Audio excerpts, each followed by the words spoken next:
like to be under the sea. Ain't an octopus has got with you. And a perfect day to go underwater. So what are the conditions like for those snorkeling or diving? We'll find out after Marco Bordieri tells us through or takes us through the top 10 things you find on the bottom of the ocean. Marco, how are you this morning? Good morning, Simon. I'm great. Now, this is fantastic because I saw on a Facebook page a beautiful story of a lost item restored because of you being underwater. Yeah, that's very interesting and very fortunate.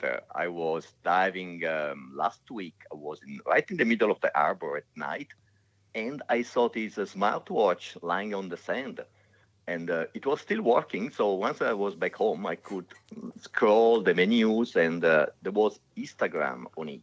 So I was able to identify the owner and return the watch.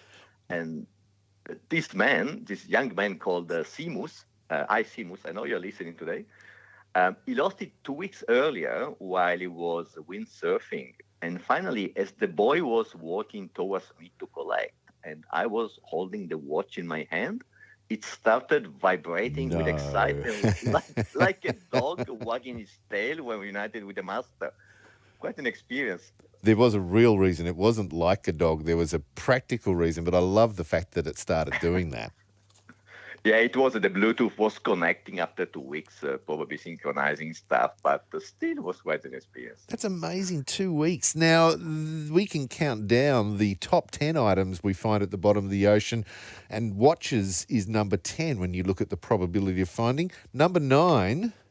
Number 9 is phones.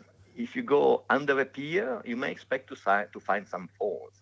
And time ago, I went diving under the Manly Wharf. You know, there is a deck with a bar. Yes. And I found 3 of them, all them swollen, with the battery swollen. But it's quite a common find if you go to the right place. Now, you make efforts to return most of the things, but number 8 is...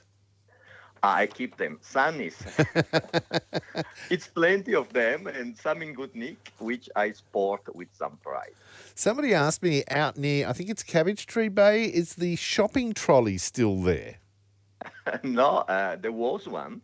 So shopping trolley are not in Cabbage Tree Bay anymore. I find one was, what was it, in Little Manly, and another one is in Manly Wharf. And actually, sometimes they host marine life that find protection, and they are not very different from the seahorse hotels. You remember those boxes of mesh that are provided to protect the seahorses. And then number 6.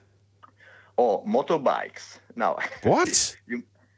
You may wonder how it's possible that there is one motorbike in Clifton Gardens and there are 3 in Cabbage Tree Bay. Huh? And the aquatic reserve, but they've been there before the area was established as an aquatic reserve. And if you wonder how did they get right there in the middle of the bay, how can a motorbike be found over there? Well, I think that's a question for some local diver after a few beers. But one of the other ones goes back to our history, and it's coal.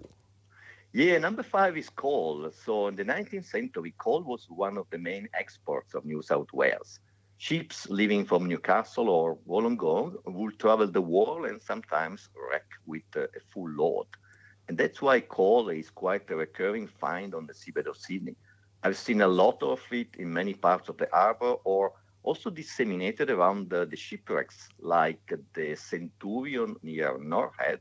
That's a steamer that sank 150 years ago, as was leaving Sydney for bringing coal to Honolulu when she sank. Marco Bordieri from the Sydney Underwater Gazette. Ballast also goes back to our previous history where they used to throw the stone ballast that kept them upright. And then number 3, tyres. That's a bit of a shame.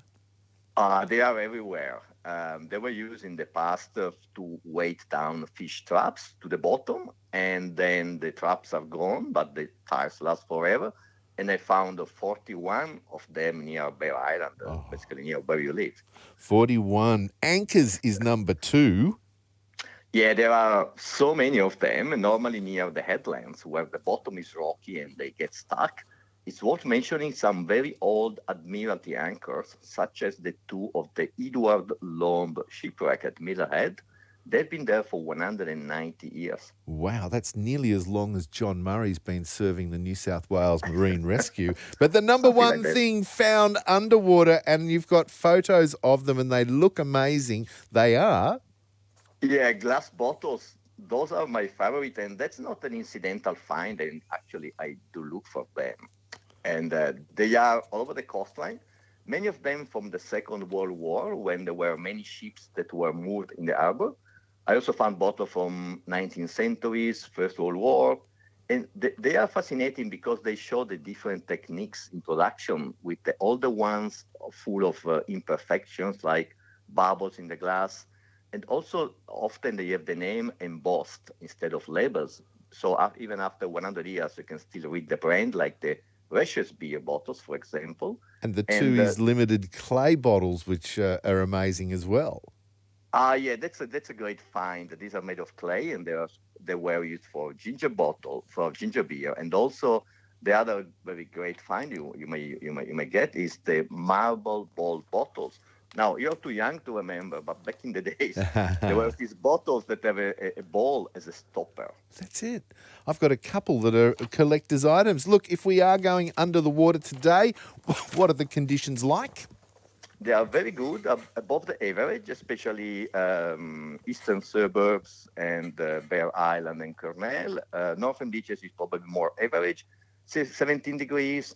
Perfect conditions, great day, no wind, no swell. So I would say get in the water. And find all those bottles. Marco Bordieri, you have a good weekend. You too, Simon.